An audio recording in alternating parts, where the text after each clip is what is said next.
entraînante, autotune solennelle et historique, nappe folle, capro-hymnique et grappe jouant immense. Mais l'aube était piégée.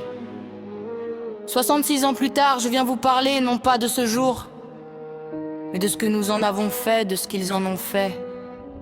Ceci n'est pas une célébration, c'est une leçon en examen de conscience nationale. Nelka.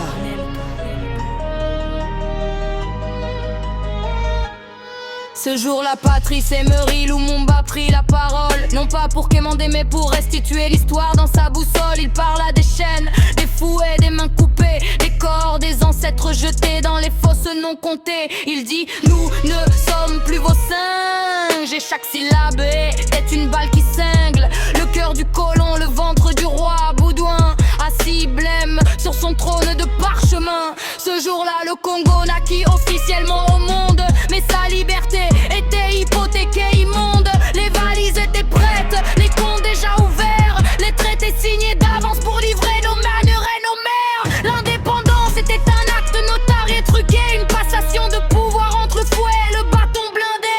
L'indépendance politique n'est rien sans la souveraineté économique, sans la maîtrise du sol, du sous-sol, de la technique.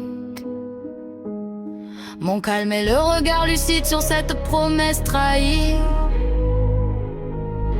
Et quand je la décortiquerai, la vérité sera sans voile, sans pluie. Indépendance du Congo, promesse écarlate. Chaque mot est un article de foi, chaque rime une date. Nelka retourne le miroir sur nos actes, nos ombres, nos strates qui oublient la vraie liberté, meurt sans avenir, sans patte. 66 ans plus tard, le drapeau flotte encore.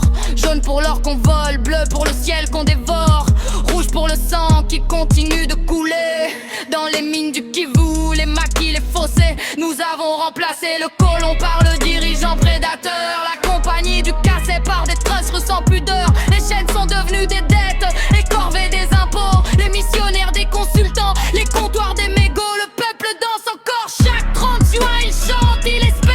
Mais son indépendance est une fiction, un mystère. Il dépend du pain importé, du dollar, du crédit, de l'ONU qui observe, de la France qui décide. Il dépend des multinationales qui possèdent ses entrailles, des traités secrets qui font office de funérailles. L'indépendance politique n'est rien sans la souveraineté économique, sans la maîtrise du sol, du sous-sol, de la technique. Mon calme et le regard lucide sur cette promesse trahie. Et quand je la décortiquerai, la vérité sera sans voile, sans pluie. Indépendance du Congo, promesse écarlate. Chaque mot est un article de foi, chaque rime une date. Nelka retourne le miroir sur nos actes, nos ombres, nos strates qui oublient la vraie liberté, meurt sans avenir, sans patte. L'indépendance véritable ne se donne pas, elle s'arrache.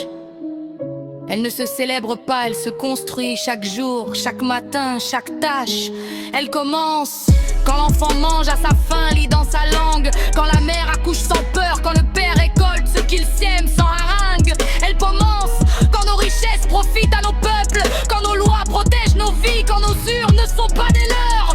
Le Congo n'a pas besoin d'une autre cérémonie, il a besoin d'une seconde libération. Je ne suis que la messagère de ce constat, l'histoire est ma rédaction. Indépendance du Congo, Nelka, la quête inachevée. Le Congo se souvient du 30 juin, le Congo prépare son vrai lever.